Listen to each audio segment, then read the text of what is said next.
moje Vianoce, to som ja dostal. Ty kokos. A teraz mám slabý modrý, teraz to môžem nastaviť silnejšie.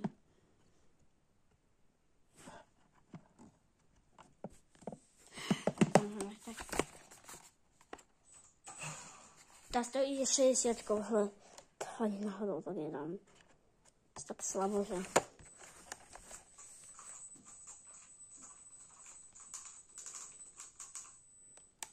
Ale to väčšinou nemám ani na tomto slabom móde, má to väčšinou takto. Čo je tak strednejšie. A keď to tam dá plný plyn.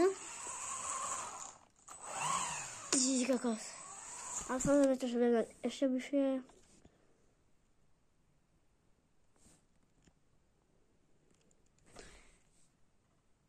Pozrite ináč, toto letičko je brutál.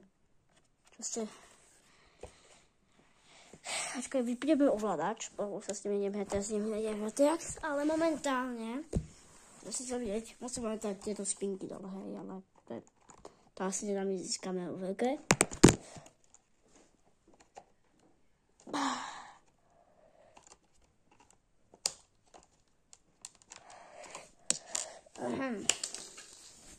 To sa odpálilo z kameru, keď to ide. Takže ešte spinky. Teraz ešte musím otvoriť toto. Toto. Treba to vypnúť. Neviem sa to dotýkať.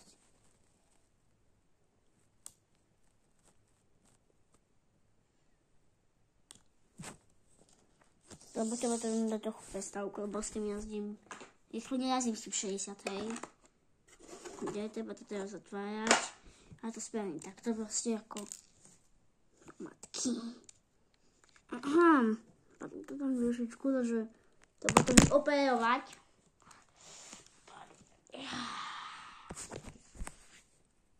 To už som mohla dať ako short, ale proste nedám to ako short. Ale to si nestínem, pretože škoda to minúti, tak to nám dajte videa. Pane Bože. Nikto by sa mi na to nebude snad sťažovať. Dám to tam dať. Tak tu je takto chladič, tieto majerky. Tu je zapínadlo. Dáme na to dávať, tu je motor. Obrovský, tu to hýbe. To je väčšie nastaviteľné, brutál. To je brutalita. Ale to je brutál. Pozrite, jak to skáče. Ty kokos. Tlačička. Dáme ovládač. Ty. Tak čo?